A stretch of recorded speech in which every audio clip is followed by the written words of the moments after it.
Assalamualaikum dan salam sejahtera. Anda sedang menonton Sekilas Fakta 16 Jun 2020 bersama saya Syazwana Ami.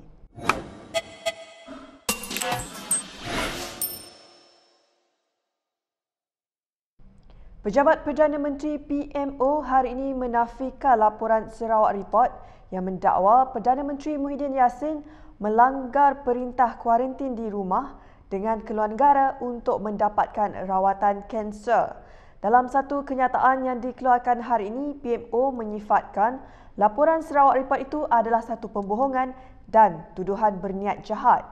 Menurut kenyataan media yang turut dikepilkan bersama pengesahan kesihatan Perdana Menteri itu, PMO menegaskan bahawa Presiden Bersatu itu telah disahkan sihat dan bebas daripada penyakit kanser. Pada 22 Mei lalu, Perdana Menteri menjalani kuarantin di rumah selama 14 hari susulan kehadirannya dalam mesyuarat pasca Kabinet di PMO di Putrajaya yang turut dihadiri seorang pegawai yang positif COVID-19. Beliau melalui proses kuarantin mengikut prosedur operasi standard Kementerian Kesihatan Malaysia.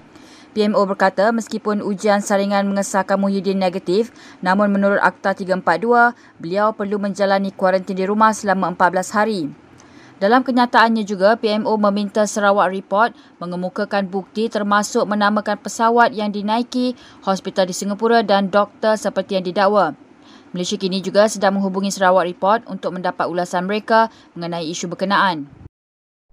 Mahkamah Tinggi Kuala Lumpur hari ini mengarahkan bekas pengerusi Felda Muhammad Isa Abdul Samad membela diri atas 9 pertuduhan rasuah berjumlah lebih 3 juta ringgit berhubung pembelian hotel bernilai 160 juta ringgit di Kuching, Sarawak pada tahun 2014.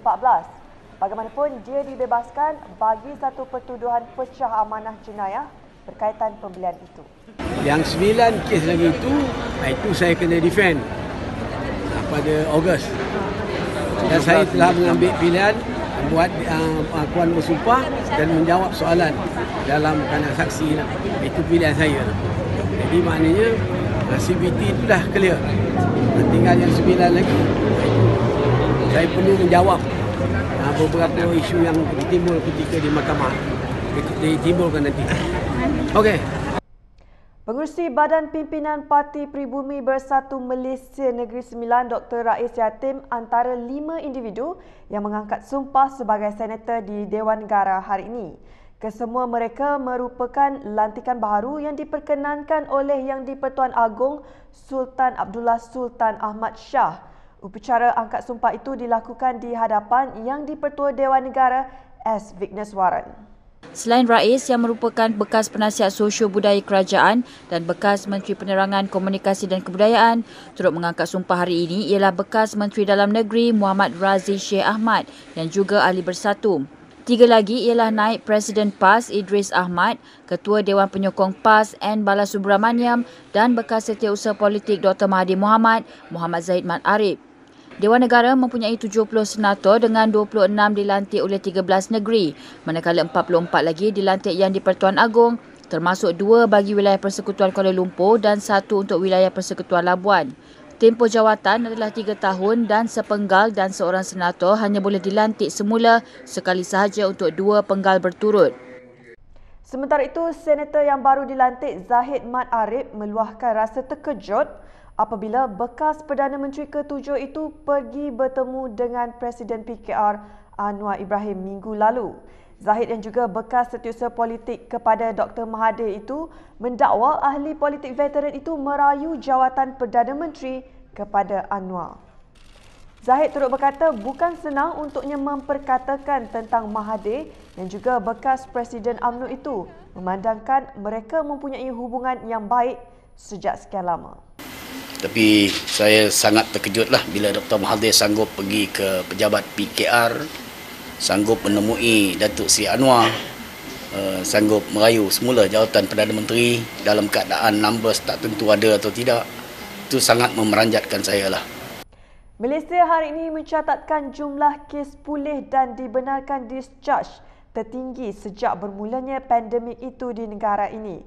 Sebanyak 333 kes pulih dilaporkan hari ini menjadikan jumlah kumulatif kes yang telah pulih sepenuhnya sebanyak 7,733 kes. Ketua Pengarah Kesihatan Dr. Nur Hisham Abdullah turut mengumumkan jumlah kes baru yang dicatatkan hari ini adalah sebanyak 11 kes, melibatkan 1 kes import dan 10 kes penularan tempatan. Ini menjadikan kes positif COVID-19 di negara ini adalah sebanyak 8,505 kes. Dalam kenyataan medianya, beliau turut mengumumkan tidak ada kes kematian yang dicatatkan hari ini. Sementara itu, bermula minggu ini, sidang media harian Kementerian Kesihatan bagi perkembangan COVID-19 di Malaysia hanya akan diadakan 3 kali seminggu, iaitu pada Isnin, Rabu dan Jumaat. Anggota Parlimen Segambut, Hannah Yeoh, dipanggil oleh pihak polis ke Bukit Aman untuk disoal siasat berkenaan tulisan di Twitternya pada Mac lalu. Dalam tweet berkenaan, bekas Timbalan Menteri Pembangunan Wanita, Keluarga dan Masyarakat itu mempersoalkan status Pelan Strategi Kebangsaan bagi menangani punca perkahwinan bawah umur di bawah Menteri sekarang Siti Zailah Muhammad Yusof. Timbalan Pengarah Jabatan Siasatan Jenayah Bukit Aman, Mior Farid Al-Atrash Wahid, memberitahu Malaysia kini Yeoh disiasat di bawah Seksyen 505 Kanun Keseksaan dan Seksyen 233 Akta Komunikasi dan Multimedia 1998. Mereka yang didapati bersalah di bawah Seksyen 505 Kanun Keseksaan boleh dikenakan hukuman penjara sehingga 2 tahun, denda atau kedua-duanya. Manakala sabitan di bawah Seksyen 233 Akta Komunikasi dan Multimedia boleh dikenakan hukuman penjara sehingga 1 tahun, denda RM50,000 atau kedua-duanya. Mereka juga boleh dikenakan denda selanjutnya sebanyak RM1,000 bagi setiap hari kesalahan itu dilakukan selepas disabitkan. Mior berkata polis bercadang mengambil keterangan Yeoh pada 23 Jun selepas laporan dibuat oleh orang awam terhadap tweet berkenaan. Ketika dihubungi oleh Malaysia kini hari ini, ahli politik DAP itu memberi jaminan akan membantu siasatan. Baiklah, sekian sahaja daripada saya, Syazwana Amir, untuk Sekilas Fakta. Pastikan anda terus mengikuti perkembangan berita melalui portal kami di www.kinitv.com/pm. Salam hormat dan jumpa lagi.